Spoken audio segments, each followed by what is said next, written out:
마침내 정파와 마교가 정면으로 맞붙는 정마대전의 날이 밝았습니다.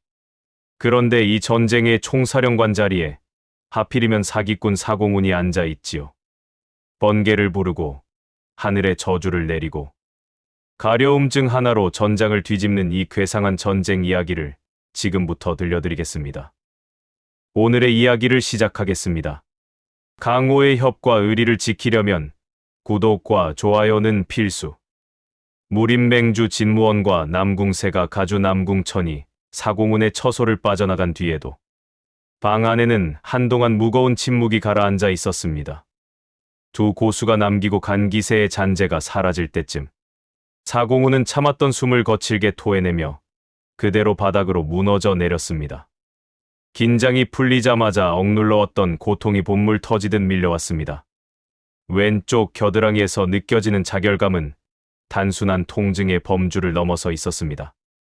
마치 불에 시뻘겋게 달군 쇠꼬챙이로 연한 살을 후벼 파고 돌리는 듯한 끔찍한 감각이었습니다. 그는 덜덜 떨리는 손으로 조심스럽게 옷깃을 풀어헤쳤습니다. 살이 타면서 발생하는 역한 노린내가 코를 찔렀고 뜨거운 돌을 억지로 끼워 넣었던 부위는 불다 못해 검게 죽어 흉측하게 짓물러 있었습니다.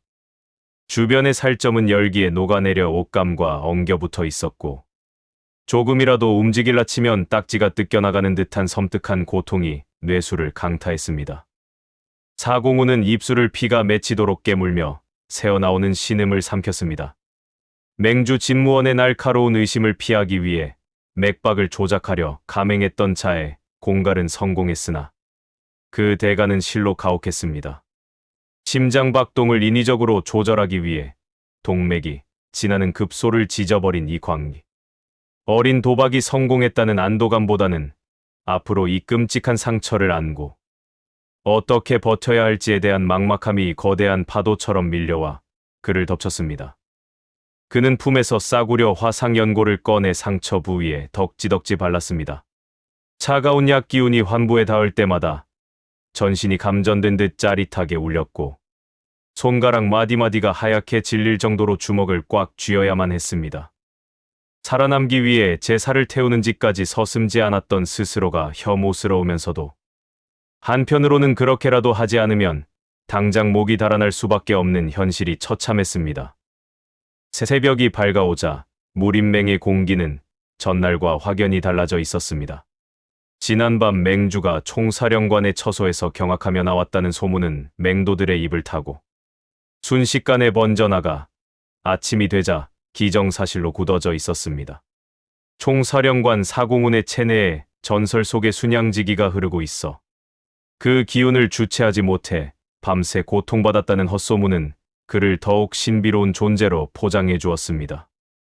사공훈이 처소 밖으로 한 걸음 내디딜 때마다 마주치는 무리민들의 시선에는 의심의 기색은 온데간데 없고 맹목적인 경외심만이 가득 차 있었습니다.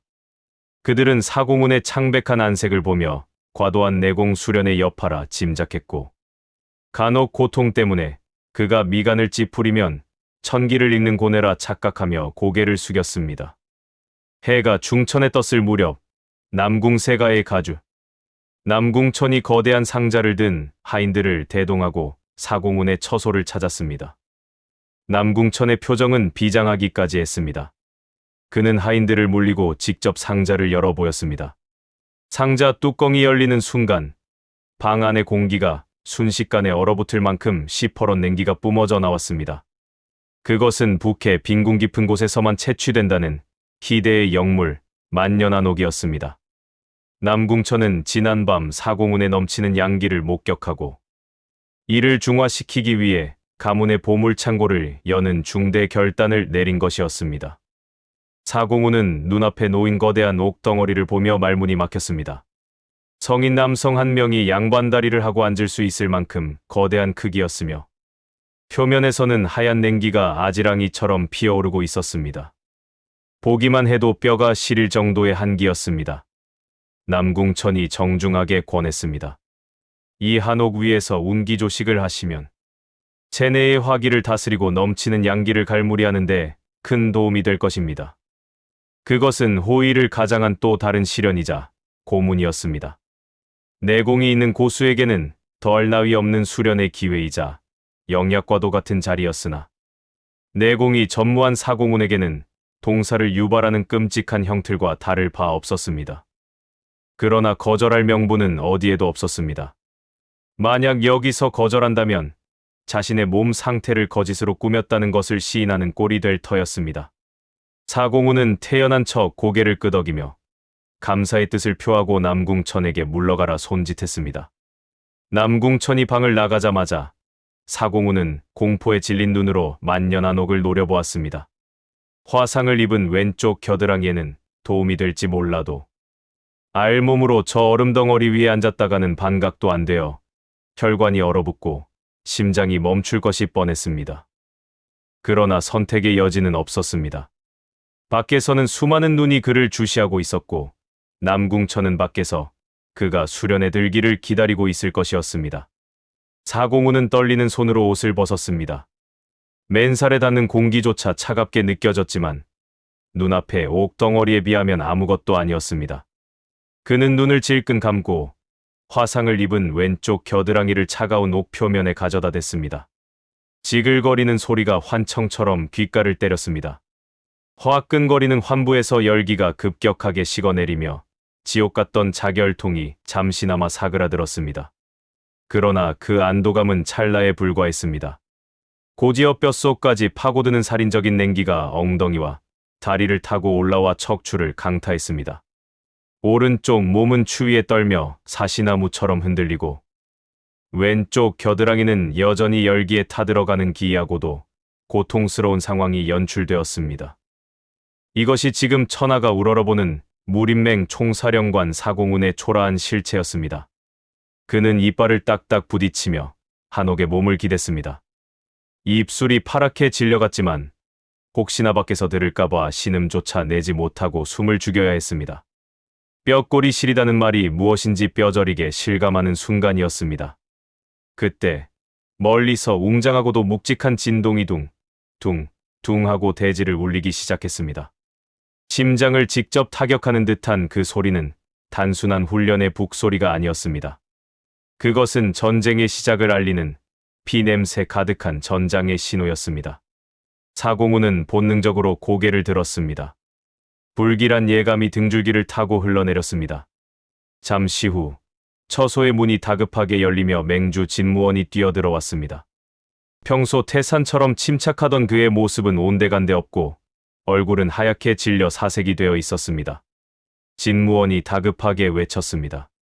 마교가 움직였습니다.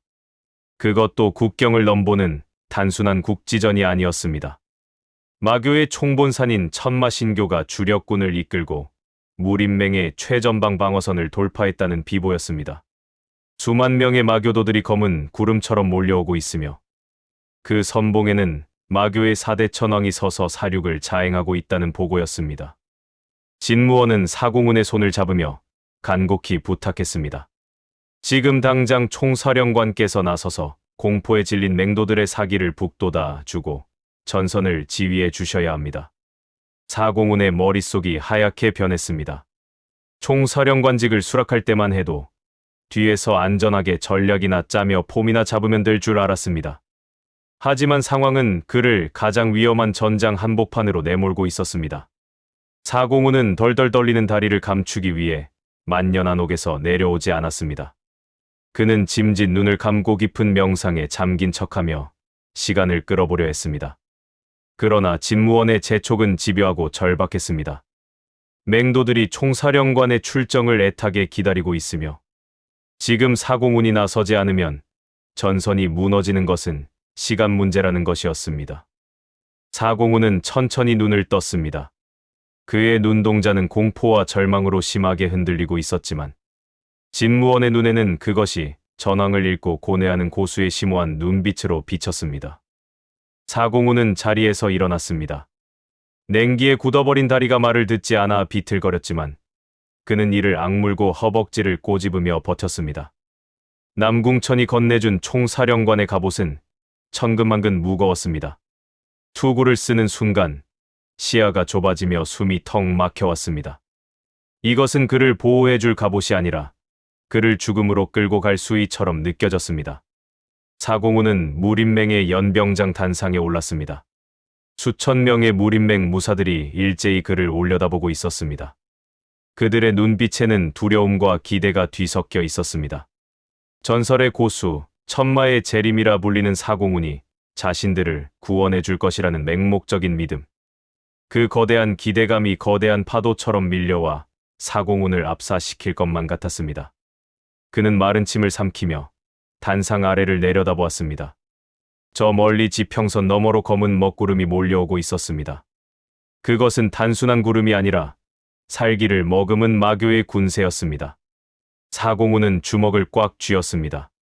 손바닥에 식은땀이 흥건했습니다. 도망칠 곳은 없다.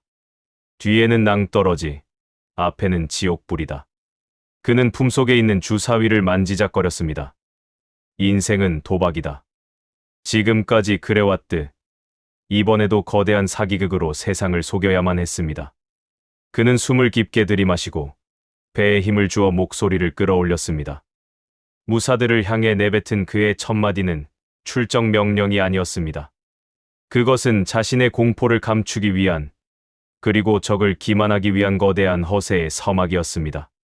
사공우는 쥘부채를 펼쳐들고 하늘을 가리키며 나지기, 그러나 연병장 전체에 울리도록 읊조렸습니다. 저 몰려오는 먹구름은 마교의 기운이 아니다. 내가 부른 비구름이다. 전장의 피냄새를 씻어내기 위해 하늘의 자비를 빌어왔다는 말도 안 되는 궤변이었습니다. 하지만 그 순간 거짓말처럼 하늘에서 우르릉거리는 천둥 소리가 울리며 굵은 빗방울이 떨어지기 시작했습니다. 우연의 일치였으나 공포에 질려있던 맹도들에게는 그것이 기적처럼 보였습니다. 환호성이 터져나왔습니다. 사공우는 속으로 안도의 한숨을 내쉬며 비에 젖은 투구 아래서 비릿한 미소를 지었습니다. 하늘도 내 편이다. 아니, 하늘도 내 사기에 속아 넘어간 것이다. 이제 돌이킬 수 없다. 그는 칼을 뽑아드는 대신 쥘부채를 전방으로 향하며 외쳤습니다. 진군하라. 그 짧은 한마디에 수천의 병력이 함성을 지르며 움직이기 시작했습니다. 땅이 울리고 빗줄기가 거세졌습니다. 사공우는 그 거대한 흐름 속에 휩쓸려 전장으로 향했습니다. 발바닥에 전해지는 진동이 심장을 때렸습니다. 살고 싶다. 살아서 이 지옥을 빠져나가고 싶다. 그 처절한 욕망 하나가 가짜 총사령관 사공운을 전쟁의 중심으로, 아니 역사상 가장 거대한 사기극의 무대로 밀어넣고 있었습니다. 강호 역사상 가장 황당하고도 위대한 전쟁. 정마대전의 서막은 그렇게 한 사기꾼의 떨리는 손끝에서 시작되었습니다. 비구름 아래로 행군하는 사공운의 뒷모습은 비장해 보였으나 투구 안의 얼굴은 울상을 짓고 있었습니다. 그는 빗물에 섞여 흐르는 눈물을 닦으며 제발 저 마교 놈들이 자신의 허풍에 속아 도망치기를 간절히 빌고 또 빌었습니다.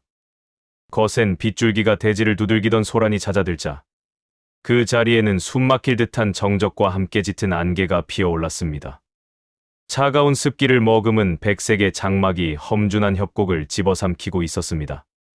무림맹의 본진이 주둔한 형곡의 절벽 위, 그 아슬아슬한 벼랑 끝에 총사령관의 갑옷을 입은 사공운이 서 있었습니다. 비에 젖은 투구끈이 축축하게 뺨을 눌렀고 갑옷 틈새로 스며든 빗물은 소름 끼치도록 차가웠습니다. 하지만 사공운을 진정으로 떨게 만드는 것은 추위가 아니었습니다. 그의 발밑, 저 까마득한 안개 속에서부터 밀려오는 거대한 살기 때문이었습니다. 보이지 않아도 느낄 수 있었습니다. 수만, 아니 10만이 넘을지도 모르는 마교의 대군이 검은 파도처럼 밀려오고 있었습니다.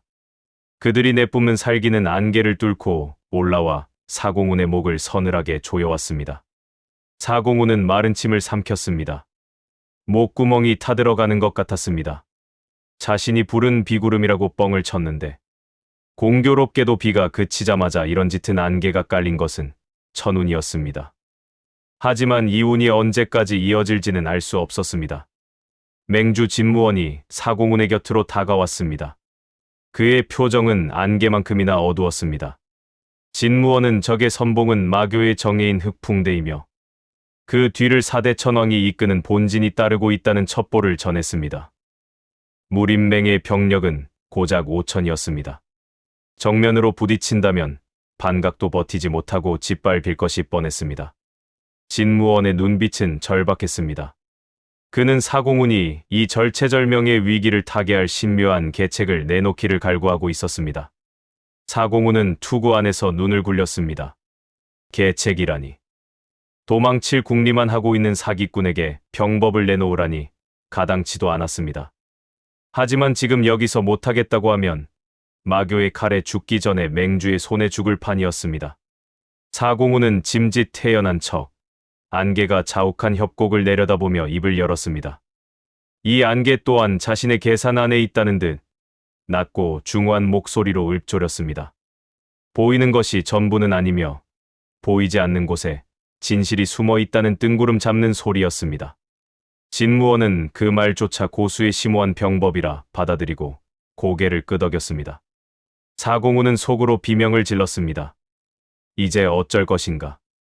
저 안개가 걷히면 무림맹의 초라한 병력이 고스란히 드러날 것이었습니다. 그때 사공훈의 뇌리에 번개처럼 스치는 기억이 있었습니다.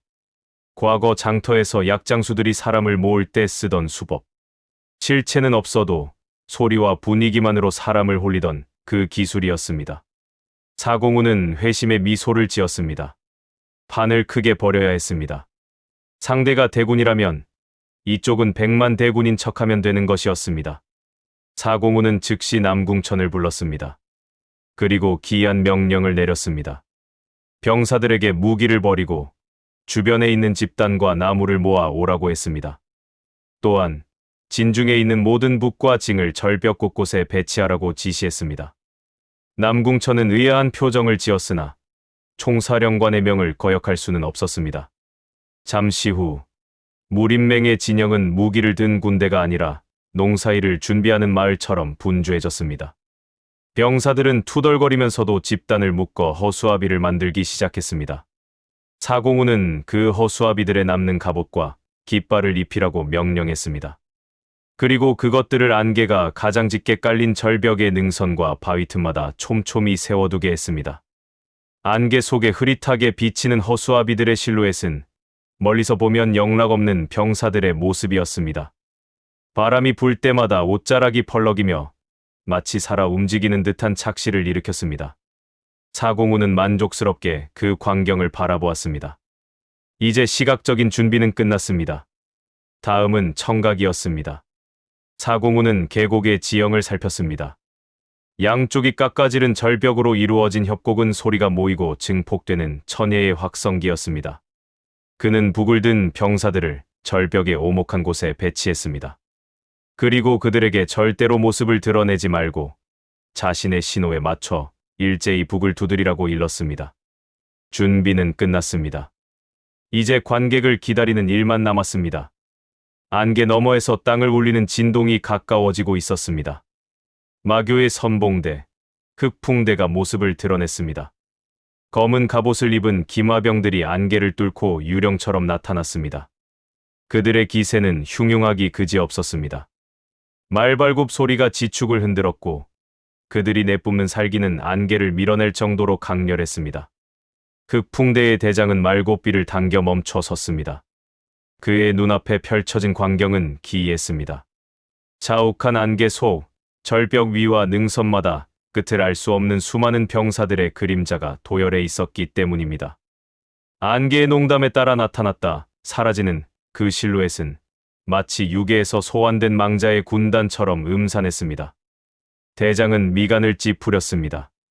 첩보에 따르면 무림맹의 병력은 5천에 불과하다고 했습니다. 하지만 눈앞에 보이는 저 군세는 적어도 수만, 아니 그 이상으로 보였습니다. 함정인가? 아니면 정보가 잘못된 것인가? 의심 많은 마교의 지휘관은 섣불리 진격 명령을 내리지 못하고 주춤거렸습니다. 그 팽팽한 긴장의 순간 절벽 위에서 사공훈이 쥘부채를 펴들었습니다. 그것이 신호였습니다. 사공훈이 부채를 아래로 내리긋자 계곡 곳곳에 숨어있던 북소리가 일제히 터져나왔습니다. 단순한 북소리가 아니었습니다. 절벽의 반사각을 이용하여 증폭된 소리는 마치 천둥이 치는 듯한 굉음이 되어 협곡을 뒤흔들었습니다. 고막이 찢어질 듯한 진동이 마교 병사들의 가슴을 강타했습니다. 소리는 안개를 타고 사방에서 몰아쳤습니다.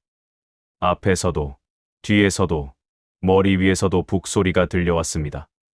마치 10만 대군이 포위를 좁혀오며 발을 구르는 소리 같았습니다. 마교의 말들이 놀라 날뛰기 시작했습니다. 훈련 잘된 군마들이었으나 보이지 않는 곳에서 울려 퍼지는 공포의 소리에는 속수무책이었습니다. 극풍대 대장의 얼굴이 하얗게 질렸습니다. 이것은 매복이다. 그것도 완벽하게 포위당한 형국이었습니다. 저 안개 속에 얼마나 많은 병력이 숨어 있는지 가늠조차 되지 않았습니다. 그때 사공훈이 미리 준비해둔 두 번째 수가 발동했습니다. 그는 목청 좋은 병사 몇 명을 골라 빈 항아리에 대고 소리를 지르게 했습니다. 항아리를 통해 울려 퍼진 목소리는 기괴하게 변조되어 마치 거인들이 고함을 지르는 것처럼 웅장하게 들렸습니다. 적장은 목을 씻고 기다려라. 마교 놈들을 한 놈도 살려보내지 마라. 그 소리는 북소리와 뒤섞여 혼돈 그 자체가 되었습니다.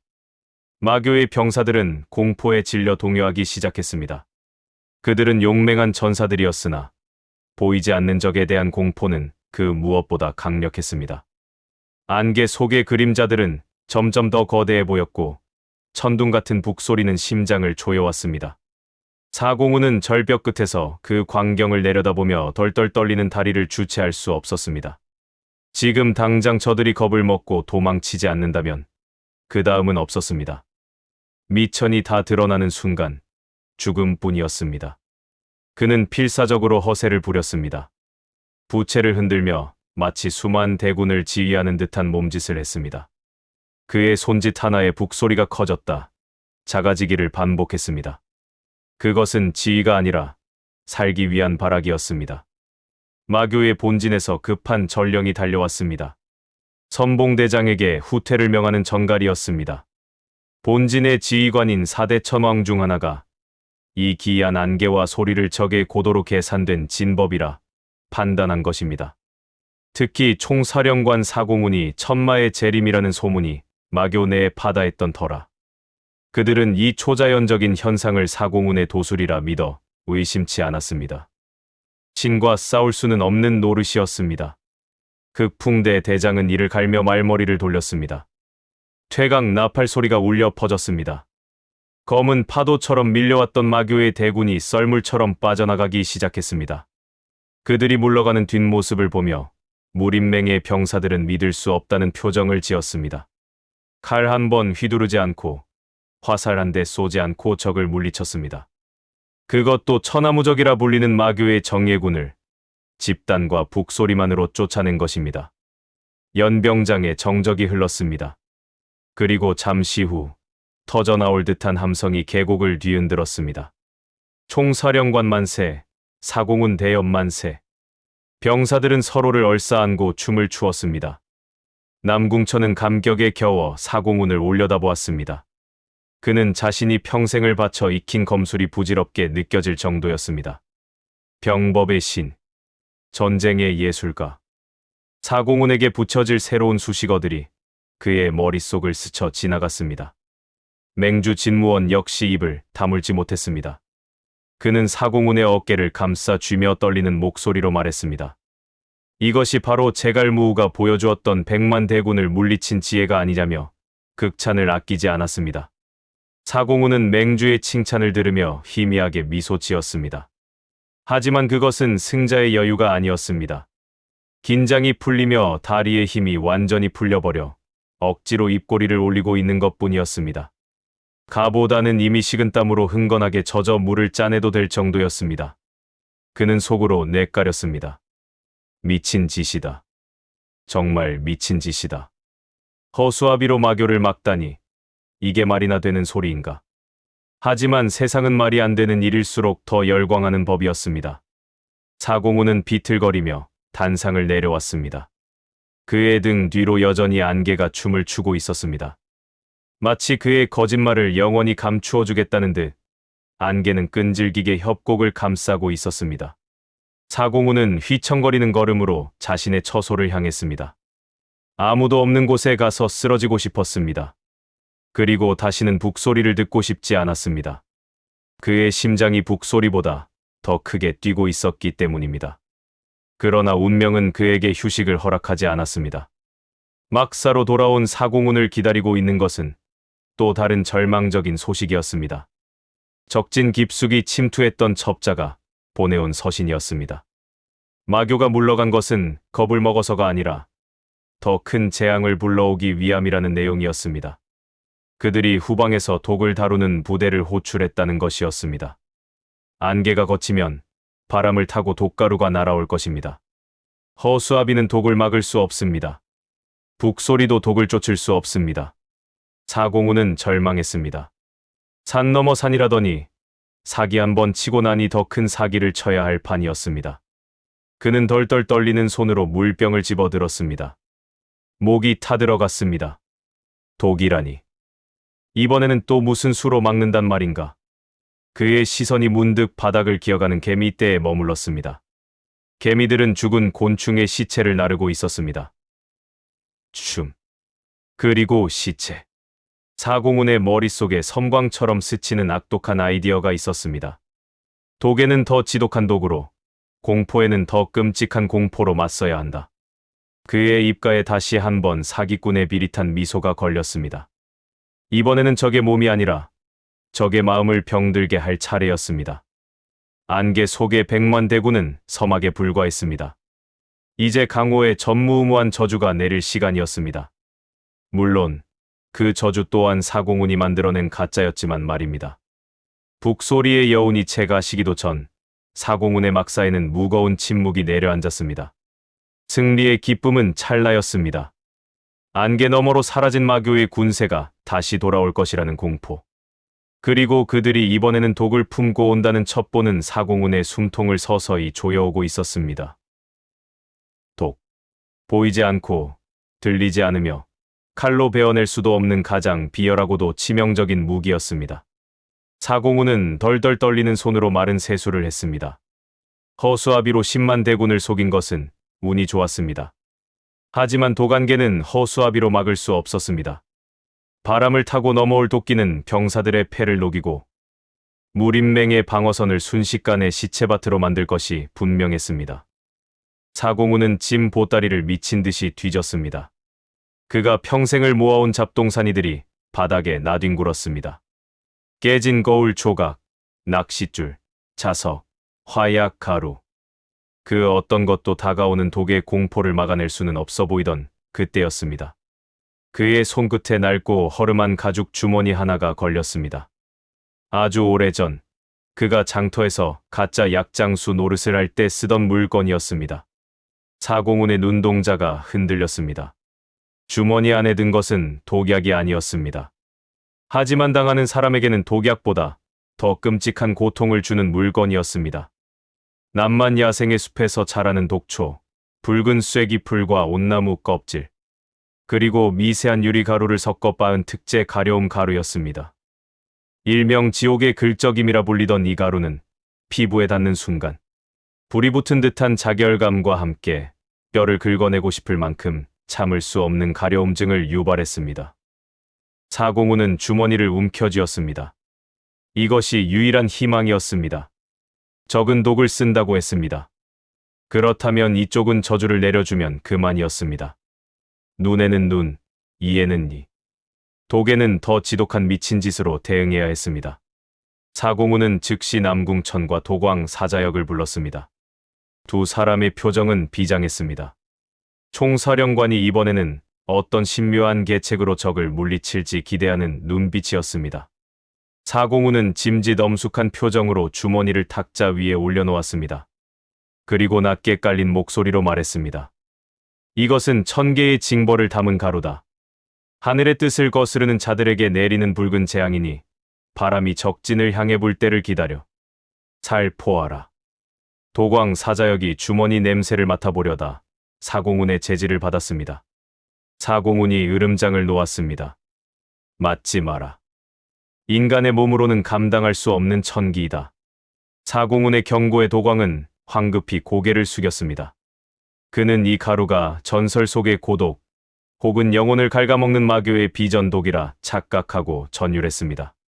밤이 깊었습니다. 협곡의 바람 방향이 바뀌었습니다. 무림맹 진영에서 마교의 주둔지를 향해 거센 북서풍이 불기 시작했습니다. 사공우는 절벽 끝에 섰습니다. 그의 뒤로 수백 개의 연이 하늘로 날아올랐습니다.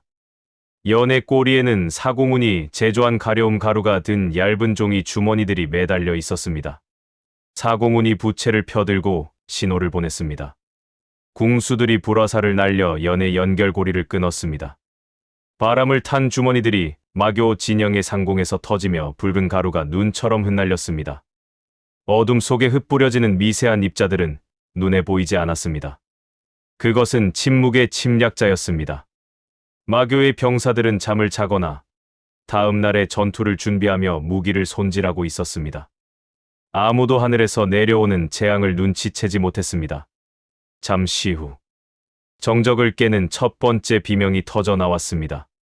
보초를 서던 병사가 자신의 목을 미친 듯이 긁어대며 쓰러졌습니다. 단순한 가려움이 아니었습니다. 피부 밑에서 벌레가 기어다니는 듯한 끔찍한 감각. 손톱으로 살점을 뜯어내도 해소되지 않는 원초적인 고통이었습니다. 비명은 전염병처럼 번져나갔습니다. 막사 안에서 잠자던 병사들이 뛰쳐나왔습니다. 그들은 옷을 찢어발기며 맨살을 드러내고 피가 나도록 몸을 긁어댔습니다. 여기저기서 짐승 같은 울음소리가 협곡을 메웠습니다. 살려줘. 불이 붙었어. 내 몸에 벌레가 있다.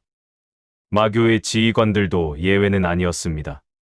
독을 다루는 독곡의 고수들조차 이 정체불명의 증상 앞에서는 속수무책이었습니다. 해독제를 먹어도 침을 놔도 소용없었습니다. 이것은 독이 아니라 물리적인 자극이었기 때문입니다. 미세한 가루가 모공 속에 박혀 신경을 자극하는 것을 내공으로 어찌 막을 수 있단 말인가. 혼란은 극에 달했습니다. 병사들은 서로의 등을 긁어주다 싸움이 붙었고 고통을 이기지 못해 강물로 뛰어드는 자들도 속출했습니다. 하지만 물에 닿는 순간 가루의 성분이 반응하여 고통은 배가 되었습니다. 강물 속에서 허우적대며 비명을 지르는 그들의 모습은 지옥도의 한 장면과도 같았습니다. 사공우는 절벽 위에서 그 아비규환을 내려다보고 있었습니다. 그의 등골이 오싹해졌습니다. 자신이 만들었지만 효과는 상상을 초월했습니다. 저것은 전투가 아니었습니다. 일방적인 학대이자 고문이었습니다. 하지만 멈출 수 없었습니다. 사공우는 준비해둔 확성기, 즉 항아리를 든 병사들에게 신호를 보냈습니다. 이제 심리적인 쐐기를 박을 차례였습니다. 협곡을 타고 웅장하고 기괴한 목소리가 울려 퍼졌습니다. 하늘을 거스르는 자들이여, 너희의 살이 썩어 문드러질 것이다. 이것은 천벌이다. 천마의 재림을 부정하는 자들에게 내리는 피의 저주다. 그 목소리는 고통에 몸부림치는 마교도들에게 사형 선고처럼 들렸습니다. 천벌, 저주. 그 단어들이 주는 공포는 가려움증보다 더 깊게 그들의 뇌리에 박혔습니다. 마교도들은 자신들이 겪고 있는 고통이 단순한 공격이 아니라 신의 노여움을 산 결과라고 믿기 시작했습니다. 특히 그들이 사공운을 천마의 환생이라 의심하고 있었기에 이 믿음은 더욱 견고해졌습니다.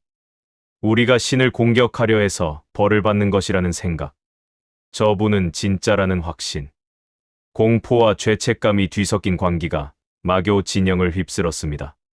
병사들은 무기를 버리고 땅바닥에 머리를 찌으며 살려달라고 빌었습니다.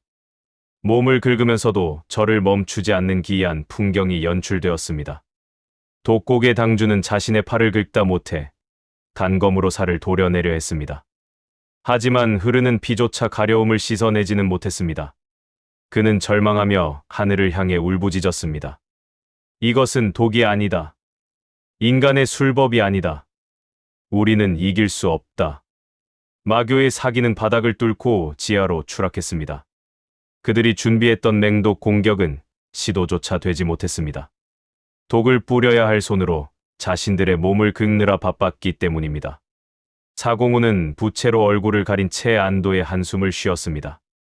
다리가 후들거려 서 있기도 힘들었습니다. 저 끔찍한 비명 소리가 꿈에 나올까 두려웠습니다. 하지만 겉으로는 냉혹한 심판자의 표정을 유지해야 했습니다. 옆에 서 있던 남궁천이 전율하며 사공훈을 바라보았습니다. 그의 눈에는 두려움이 서려 있었습니다. 바람을 부리고 저주를 내리는 능력. 이것은 무공의 영역을 넘어선 신통력이었습니다. 총사령관님은 도대체 어디까지 내다보고 계신 것인가? 남궁천은 사공훈의 뒷모습에서 거대한 산과 같은 위압감을 느꼈습니다.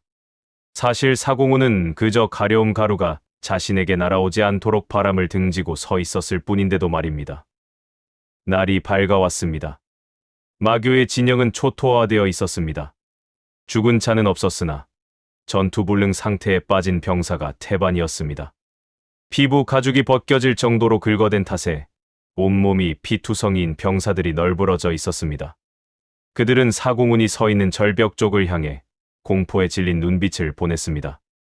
마교의 지휘관들은 퇴각을 결정할 수밖에 없었습니다. 싸울 수 있는 병사가 없었습니다. 칼을 쥐면 손바닥이 간지러워 칼을 놓치는 판국이었습니다. 마교군이 비틀거리며 물러가는 모습을 보며 무림맹의 병사들은 환호성을 질렀습니다. 하지만 그 환호성 속에는 두려움도 섞여 있었습니다. 아군조차 사공훈을 두려워하기 시작한 것입니다. 저주를 부리는 총사령관. 그의 심기를 거스르면 우리도 저 꼴이 날지 모른다는 공포였습니다. 사공훈은 씁쓸한 표정으로 뒤돌아섰습니다.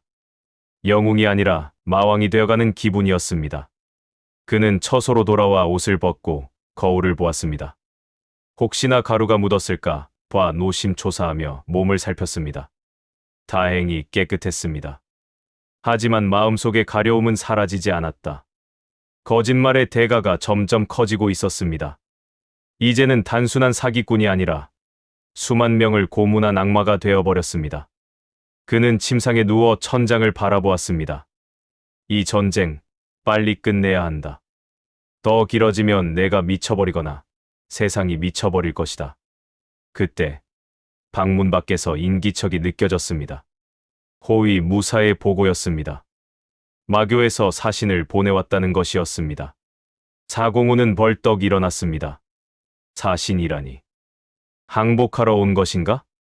하지만 호위 무사의 다음 말은 사공훈의 심장을 얼어붙게 만들었습니다. 사신이 혼자가 아니라는 것이었습니다. 마교 교주 독고왕께서 직접 총사령관님과의 독대를 청하셨다는 보고였습니다. 독고왕. 천하제일마. 그 괴물이 직접 움직였습니다. 저주도, 가려움도 통하지 않을 절대 강자가 제 발로 찾아온 것입니다. 사공훈의 손이 덜덜 떨렸습니다. 가려움 가루는 다 썼습니다. 북소리도, 안개도 이제는 소용없었습니다. 남은 건 오직 하나.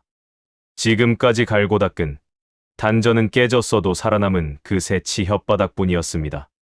사공훈은 거울 속에 비친 자신의 창백한 얼굴을 향해 중얼거렸습니다. 가자. 가서 천하에서 가장 위험한 입털기를 보여주자. 실패하면 죽음뿐이다. 하지만 성공하면 전설이 된다. 그는 쥘부채를 챙겨들고 방을 나섰습니다. 그의 발걸음은 처형장으로 끌려가는 죄수처럼 무거웠으나 눈빛만은 도박판의 승부사처럼 번들거리고 있었습니다. 최후의 도박이 기다리고 있었습니다. 폭풍우가 휩쓸고 지나간 듯한 고요함이 협곡을 감싸고 있었습니다. 하지만 그 정적은 평화가 아니었습니다. 다가올 거대한 파멸을 예고하는 숨막히는 침묵이었습니다. 무림맹 본진과 마교 진영 사이. 그 누구의 땅도 아닌 황량한 벌판 한가운데에 천막 하나가 덩그러니 세워졌습니다. 그곳이 바로 사공훈과 마교 교주 독고왕이 독대할 장소였습니다. 사공훈은 천막 안, 낡은 탁자 앞에 앉아 있었습니다. 그의 손은 소매 안에서 보이지 않게 깍지를 끼고 있었으나 뼈마디가 하얗게 질릴 정도로 서로를 짓누르고 있었습니다. 심장은 불규칙하게 요동치며 갈비뼈를 때렸고 입안은 바짝바짝 말라 혀가 입천장에 달라붙을 지경이었습니다. 이것은 전쟁이 아니었습니다. 차라리 칼을 들고 싸우는 전쟁터가 더 나을지도 몰랐습니다.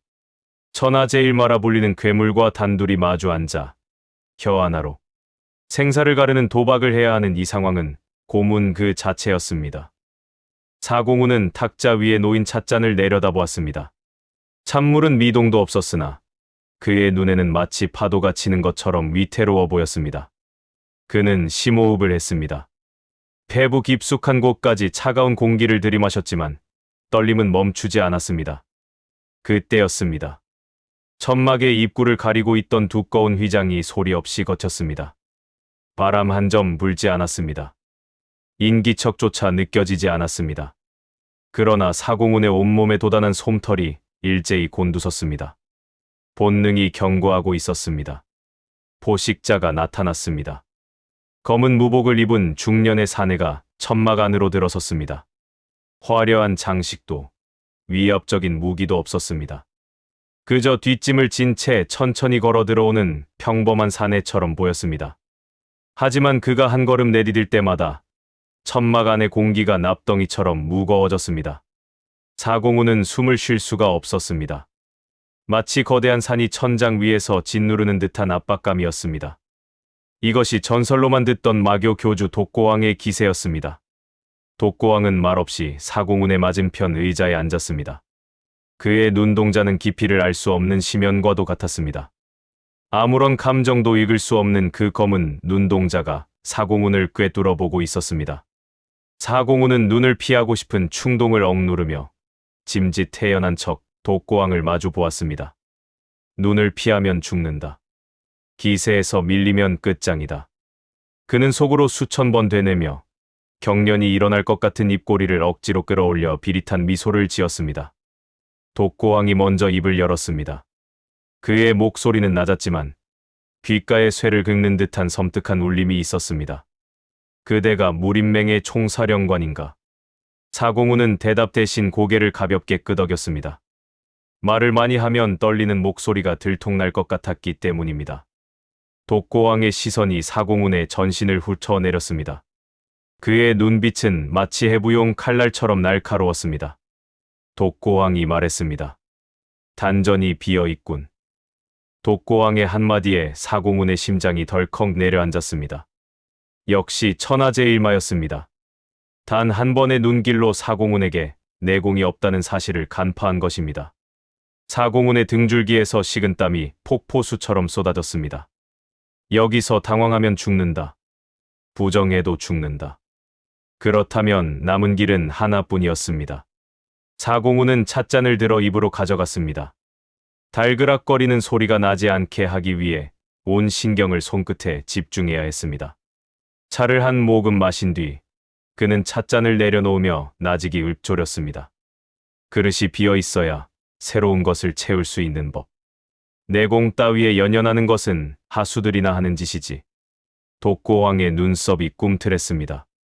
단전이 깨진 패인이 아니라 내공이라는 개념 자체를 초월한 경지라는 궤변이었습니다. 보통 사람이 했다면 목이 달아날 망발이었으나 어제 하늘에서 저주를 내리고 백만 대군을 물리친 사공훈의 입에서 나오니 그 무게가 달랐습니다. 독고왕은 침묵했습니다. 그는 사공훈을 다시 평가하고 있었습니다. 단전은 비어있으나 그 몸에서 뿜어져 나오는 기운은 기이했습니다. 사실 그것은 극도의 공포로 인한 식은땀 냄새와 주머니 속에 숨겨둔 각종 잡동사니들의 냄새가 섞인 것이었으나 독고왕은 그것을 인간의 것이 아닌 탁기 혹은 신기로 착각했습니다. 특히 지난밤 자신의 부하들을 초토화시킨 그 가려움증의 저주는 무공의 상식을 벗어난 것이었습니다. 독고왕이 탁자 위에 손을 올렸습니다. 그의 손가락이 닿은 나무 탁자 부분이 검게 타들어 가기 시작했습니다. 타는 냄새와 함께 연기가 피어올랐습니다. 단순한 손짓으로 사물을 태우는 지고의 내공, 초열수였습니다. 이것은 경고이자 시험이었습니다. 너의 그 빈 그릇으로 이것도 받아낼 수 있느냐는 무언의 압박이었습니다. 사공훈은 타들어가는 탁자를 보며 눈을 질끈 감았습니다. 뜨거운 열기가 얼굴까지 확 쳐들어왔습니다. 도망치고 싶었습니다. 당장 탁자를 엎어버리고 살려달라고 빌고 싶었습니다. 하지만 다리가 굳어 움직이지 않았습니다. 공포가 그를 의자에 묶어버린 것입니다. 사공우는 눈을 감은 채 생각했습니다. 어떻게 해야 하나? 이대로 있으면 탁자가 다 타고 내 몸까지 탈 것이다. 그때 그의 소매 속에 들어있던 물건 하나가 손끝에 닿았습니다. 북해 빈궁의 특산품이라며 남궁천이 선물로 줬던 깨지면 주변을 얼려버린다는 빙백탄이었습니다. 폭탄의 일종이었으나 불이 아닌 냉기를 뿜어내는 물건이었습니다. 사공우는 망설일 틈이 없었습니다. 그는 소매 안에서 빙백탄의 안전핀을 뽑고 찻잔을 쥐는 척하며 그것을 탁자 밑으로 떨어뜨렸습니다. 작은 파열음과 함께 탁자 아래에서 시퍼런 냉기가 솟구쳐 올랐습니다. 빙백탄이 터지며 뿜어낸 냉기는 독고왕이 내뿜던 열기와 충돌했습니다. 거친 소리와 함께 탁자 위로 엄청난 양의 수증기가 폭발하듯 피어올랐습니다. 순식간에 천막 안은 한 치 앞도 보이지 않는 하얀 안개로 가득 찼습니다. 열기와 냉기가 뒤섞이며 만들어낸 기이한 현상이었습니다. 독고왕은 흠칫하며 손을 거두었습니다. 자신의 초열수를 순식간에 중화시키고 오히려 안개로 시야를 가려버린 수법. 그는 사공운이 손가락 하나 까딱하지 않았다고 생각했습니다. 그저 의념만으로 자연의 조화를 부려 물과 불을 다스렸다고 오판한 것입니다. 안개가 서서히 걷히자 사공운의 모습이 드러났습니다. 그는 여전히 찻잔을 든 채 몽환적인 표정으로 허공을 응시하고 있었습니다.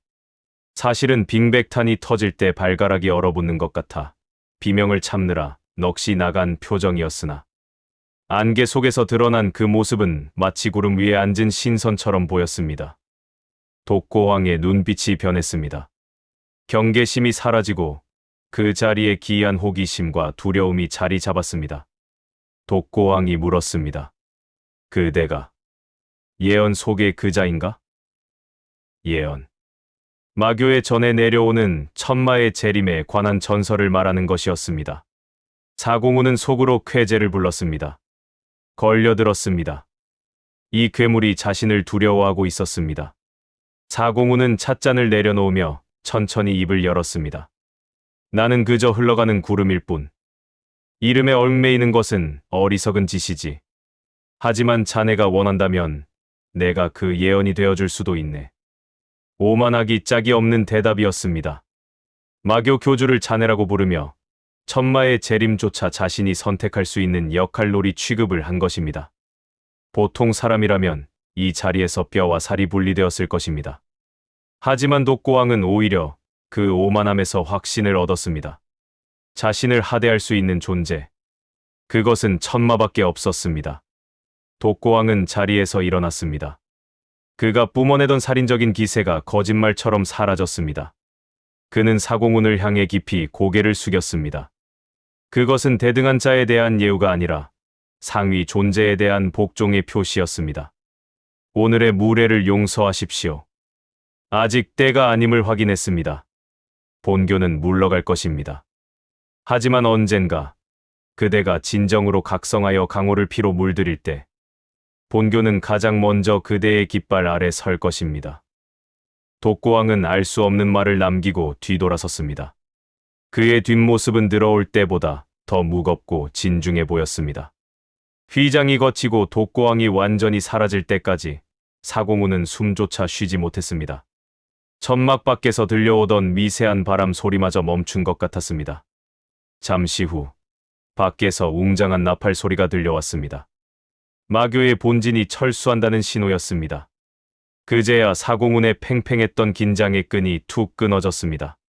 참았던 숨이 터져 나오며 사공운은 의자에서 미끄러지듯 바닥으로 쓰러졌습니다. 다리에 힘이 하나도 없었습니다. 오줌을 지리지 않은 것이 기적이었습니다. 그는 바닥에 대자로 뻗어 천장을 바라보았습니다. 살았다. 천하 제일마를 속였다. 아니, 속인 게 아니라 놈이 알아서 속아줬다. 사공우는 허탈한 웃음을 흘렸습니다. 하하, 하하하. 웃음소리는 점점 커져 광기 어린 폭소로 변해갔습니다. 눈물이 찔끔 흘러나왔습니다. 이 미친 짓을 언제까지 계속해야 한단 말인가. 단전은 비었고 가진 건 혓바닥과 잡동사니 뿐인데 세상은 그를 점점 더 높은 곳으로, 더 위험한 곳으로 밀어 올리고 있었습니다. 이제는 마교 교주까지 그를 천마로 인정해버렸습니다. 이건 출세가 아니라 사형 선고나 다름없었습니다. 사공우는 떨리는 손으로 소매를 뒤져 남은 빙백탄을 확인했습니다. 다행히 하나가 더 남아 있었습니다. 이거라도 없었으면 오늘 꼼짝없이 통구이가 될 뻔했습니다. 그는 젖은 옷자락을 털며 힘겹게 몸을 일으켰습니다. 천막 밖으로 나가야 했습니다. 밖에는 수천 명의 맹도들이 영웅의 귀환을 기다리고 있을 것입니다. 그들의 환호성이 벌써부터 귓가에 쟁쟁했습니다. 사공우는 표정을 고쳤습니다. 공포에 질려 찌질하게 울던 사기꾼의 얼굴을 지우고 천하를 발 아래 둔 오만한 총사령관의 가면을 다시 썼습니다. 그는 비틀거리는 걸음을 억지로 곧게 펴고 천막의 휘장을 걷어젖혔습니다. 쏟아지는 햇살이 눈부셨습니다. 연병장을 가득 메운 무림맹 무사들이 일제히 그를 향해 무릎을 꿇었습니다. 그들의 눈에는 이제 경외를 넘어선 신앙심이 불타오르고 있었습니다. 마교 교주를 말 한마디로 물러가게 한 남자. 피 한 방울 흘리지 않고 전쟁을 끝낸 신화적인 존재. 사공우는 부채를 펴들고 그들의 환호에 답했습니다. 속은 시커멓게 타들어가고 있었지만 겉으로는 세상 그 누구보다 여유로운 미소를 지어 보였습니다. 그때 군중 속에서 맹주 진무원이 달려 나왔습니다. 그는 감격에 겨워 사공훈의 손을 덥석 잡으며 외쳤습니다. 대협, 아니 총사령관님, 도대체 무슨 대화를 나누신 겁니까? 그 악귀 같은 독고왕이 저렇게 순순히 물러가다니. 사공훈은 진무원의 손을 슬그머니 빼내며 먼 산을 바라보았습니다. 그리고 짐짓 쓸쓸한 목소리로 대답했습니다. 그저 옛 이야기를 좀 나누었을 뿐이오. 오래된 벗을 만난 기분이더군. 진무원의 눈이 휘둥그레졌습니다. 마교 교주를 벗이라 칭하다니. 도대체 이 사람의 정체는 무엇이며 그 깊이는 어디까지란 말인가. 진무원의 오해는 더욱 깊어졌고 사공훈의 전설은 또 한 줄의 거짓말로 두껍게 칠해졌습니다. 하지만 사공훈은 알고 있었습니다. 거짓말이 커질수록 그 대가는 더욱 혹독하게 돌아올 것임을. 독고왕이 남기고 간 마지막 말. 가장 먼저 그대의 깃발 아래 설 것이다. 그 말은 맹세가 아니라 저주였습니다. 언젠가 진짜 천마가 아니라는 것이 밝혀지는 날, 마교의 100만 대군은 적으로 돌아올 것입니다. 그리고 그때는 가려움 가루나 빙백탄 따위로는 막을 수 없을 것입니다. 사공훈은 환호하는 군중을 내려다보며 소매 속에 감춘 주먹을 꽉 쥐었습니다. 도망쳐야 한다. 더 늦기 전에 이 미친 연극판에서 내려와야 한다. 하지만 지금은 아니었습니다. 지금 도망치면 영웅이 아니라 겁쟁이로 몰려 죽을 것입니다. 타이밍이 필요했습니다. 모두가 박수 칠 때 가장 화려하게 사라질 타이밍. 사공훈의 머릿속은 벌써 다음 사기극을 설계하느라 분주하게 돌아가고 있었습니다. 이번에는 야반도주를 위한 가장 완벽하고도 거대한 실종극을 꾸며야 했습니다. 마교 교주 독고왕이 이끄는 100만 대군이 물러간 뒤 무림맹의 본진에는 기묘한 평화가 찾아왔습니다. 그러나 그 평화는 폭풍전의 고요보다 더 무겁고 끈적거렸습니다. 승리의 함성은 잦아들었지만 맹도들의 눈빛은 더욱 광적으로 변해 있었습니다. 그들은 사공훈을 더 이상 인간으로 보지 않았습니다. 안개를 부리고 저주를 내리며 천하제일마조차 말 한마디로 돌려세운 신적인 존재. 사공훈이 밥을 먹으면 그것은 천기를 섭취하는 것이요. 사공훈이 하품을 하면 그것은 탁기를 배출하는 행위로 해석되었습니다. 숨 쉬는 것조차 신화가 되어버린 남자. 사공훈은 지금 자신의 처소 구석에 처박혀 숨을 헐떡이고 있었습니다. 그는 거울 속에 비친 자신의 얼굴을 낯설게 바라보았습니다. 창백하게 질린 안색, 퀭한 눈동자, 덜덜 떨리는 입술. 이것이 천하가 우러러보는 영웅의 실체였습니다. 사공훈은 머리를 감싸 쥐며 생각했습니다. 미칠 것만 같았습니다. 거짓말이 너무 커졌습니다. 이제는 수습이 불가능한 단계에 이르렀습니다. 마교가 물러간 것은 다행이었으나 그들은 언제든 다시 돌아올 수 있었습니다. 무엇보다 두려운 것은 내부의 시선이었습니다. 맹주 진무원과 남궁세가 가주 남궁천. 그리고 수많은 고수들이 사공훈의 입만 바라보며 다음 기적을 기다리고 있었습니다. 그들의 기대는 감당할 수 없는 빚더미처럼 사공훈의 어깨를 짓눌렀습니다. 그때였습니다. 열려있는 창문 틈으로 습기를 머금은 바람이 훅 끼쳐 들어왔습니다. 단순한 바람이 아니었습니다. 비린내와 흙냄새, 그리고 무언가 타는 듯한 냄새가 섞인 불길한 징조였습니다. 사공훈은 본능적으로 창밖을 내다보았습니다. 대낮인데도 불구하고 하늘이 칠흑 같은 어둠으로 뒤덮이고 있었습니다. 먹물처럼 검은 구름이 소용돌이치며 물인맹의 본진 위로 몰려들었습니다. 마치 하늘이 무너져 내릴 듯한 위압감이었습니다. 낮고 묵직한 진동이 대지를 울렸습니다. 천둥 소리였습니다. 보통의 천둥이 아니었습니다. 하늘이 찢어지는 듯한 굉음이 연달아 터져 나오며 고막을 때렸습니다. 연병장에 모여있던 맹도들이 동요하기 시작했습니다. 그들은 마교가 물러간 뒤라 신경이 예민해져 있었습니다. 혹시 마교의 요술이 아닌가? 아니면 우리가 너무 많은 살생을 저질러 하늘이 노한 것인가? 불안감은 순식간에 공포로 변질되었습니다. 그때 맹주 진무원이 사공훈의 처소로 다급하게 달려왔습니다. 그의 표정은 잔뜩 굳어 있었습니다. 진무원이 다급하게 외쳤습니다. 총사령관님, 하늘의 기색이 심상치 않습니다.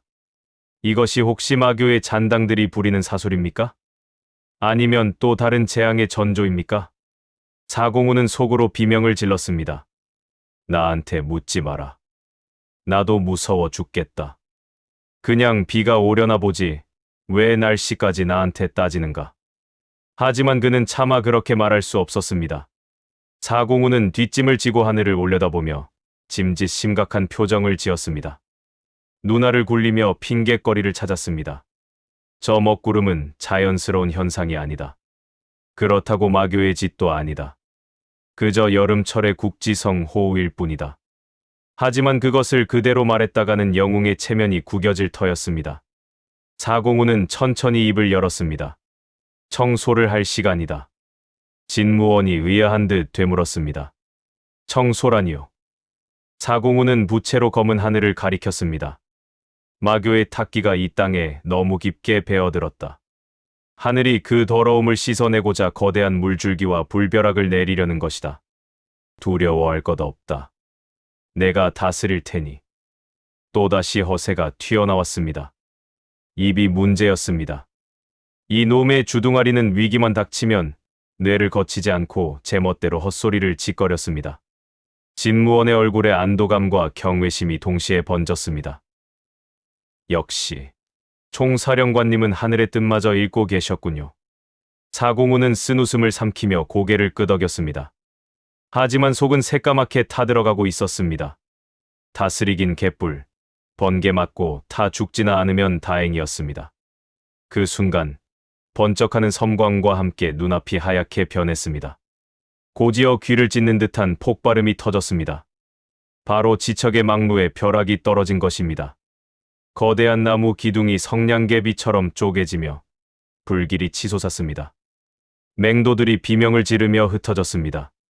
단순한 비구름이 아니었습니다. 마른 하늘의 날벼락이라더니 비도 오기 전에 번개부터 떨어지는 뇌우였습니다. 사공훈은 다리가 풀려 주저앉을 뻔했습니다. 오줌이 찔끔 나왔습니다. 이건 진짜 위험했습니다. 자연재해 앞에서는 천하제일 고수도 한 줌의 재가 될 뿐이었습니다. 하지만 도망칠 수도 없었습니다. 수천 개의 눈동자가 그를 바라보고 있었습니다. 하늘을 다스리겠다고 큰소리친 총사령관이 번개를 피해 탁자 밑으로 기어 들어간다면 그 즉시 영웅은 사기꾼이 되고 목은 몸통과 작별할 것입니다. 사공훈은 이를 악물었습니다. 그래, 이판사판이다. 어차피 죽을 운명이라면 세상에서 가장 화려한 쇼를 보여주고 죽자. 그는 남궁천을 불렀습니다. 그리고 미친 명령을 내렸습니다. 연병장 중앙, 가장 높은 단상 위에 쇠로 만든 긴 창들을 꽂아라. 그리고 그 주변에 쇠사슬을 엮어 바닥에 늘어뜨려라. 남궁천은 경악했습니다. 쇠는 번개를 부르는 물건이었습니다. 비 오는 날 쇠붙이를 들고 있으면 벼락을 맞는다는 것은 삼척동자도 아는 상식이었습니다. 총사령관님, 그것은 자살 행위입니다. 번개를 피하는 것이 아니라 오히려 끌어들이는 꼴이 됩니다. 사공우는 남궁천을 차갑게 노려보았습니다. 누가 피한다고 했느냐? 잡는다고 했다. 하늘의 분노를 내가 직접 받아내어 땅으로 흘려보낼 것이다. 잔말 말고 시행하라. 사공운의 서슬퍼런 호통에 남궁천은 입을 다물었습니다. 그는 떨리는 손으로 병사들을 지휘하여 단상 위에 쇠창을 세우고 쇠사슬을 연결했습니다. 그것은 일종의 거대한 피뢰침이었습니다. 사공우는 어릴 적 서역에서 온 잡상인에게 들었던 풍문을 기억해냈습니다. 번개는 쇠를 좋아하고 쇠를 타고 땅으로 사라진다는 이야기. 물론 직접 해본 적은 없었습니다.